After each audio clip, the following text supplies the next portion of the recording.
Le 16 décembre 2022, cela fera exactement 2 ans que Delphine Jubilard, infirmière du Tarn et mère de 2 jeunes enfants en instance de divorce, a disparu. De longs mois sans avoir retrouvé une trace de cette trentenaire qui a été, pour ses proches, tuée.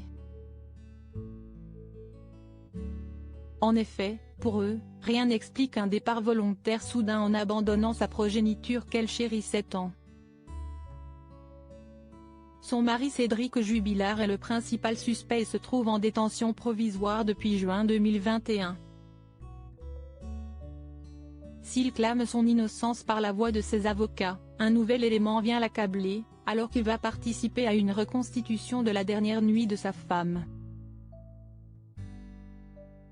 La radio locale 100% a dévoilé des informations exclusives d'après des documents confidentiels qu'elle a pu consulter. Les gendarmes de la section de recherche de Toulouse ont analysé le podomètre du présumé coupable. L'expertise de l'IRCGN, Institut de recherche criminelle de la gendarmerie, précise que l'utilisateur de l'application n'est pas obligé de le démarrer pour qu'il fonctionne. Elle n'a enregistré que 46 pas entre 3h53 et 4h. 255 pas pour la tranche 4h, soit de petits déplacements puisqu'aller aux toilettes équivaut en moyenne à une quarantaine de pas. Ce qui contredit le fait qu'il a cherché son épouse disparue dans la nuit, comme il l'avait affirmé aux gendarmes peu après sa disparition. Son précieux téléphone, son point faible. S'il n'était pas obligé d'avoir son téléphone sur lui, rappelons qu'il ne l'a éteint que 2 fois durant l'année 2020, il a toujours beaucoup utilisé son appareil au quotidien. Il a rallumé son appareil vers 3h50, et après le visionnage d'une vidéo du site de rencontre Badoo pendant plus d'1 minute, va tenter de joindre Delphine entre 3h54 et 3h57, en vain, précise le site 100% bien informé. Puis, il échange de nombreux messages avec une amie de Delphine et après avoir appelé les gendarmes vers 4h du matin, il va passer des appels frénétiques vers le numéro de la mère de ses enfants, 150 appels jusqu'à 8h12, précise 100%.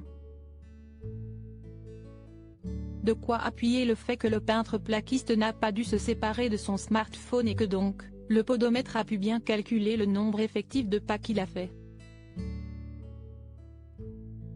Un élément qui s'ajoute au fait que lors d'une disparition temporaire de Delphine en août 2020, parti regarder les étoiles et communiquer avec son amant dans la nuit, Cédric Jubilard n'avait pas appelé les gendarmes. Alors que les autorités qui ont remarqué que le principal suspect est allé chez sa mère dès le 16 décembre comme si sa femme ne devait plus revenir et les a contactés pour savoir qui va payer les factures mais jamais pour savoir si son épouse a été retrouvée. Avec le fait qu'il a confié aux gendarmes que son téléphone n'avait plus de batterie alors que cet addict au jeu en ligne jouait peu avant à Game of Thrones dans la soirée du 15 décembre et qu'une expertise jointe au dossier d'instruction révèle que son indicateur de charge était à 91% le 15 décembre à 18h13, 40% vers 22h puis 33% à 4h12. Autant d'éléments qui témoignent du fait que l'artisan controversé aurait très bien pu avoir gardé son téléphone avec lui durant la nuit fatale. Cédric Jubilard reste présumé innocent des faits qui lui sont reprochés jusqu'à la clôture définitive du dossier.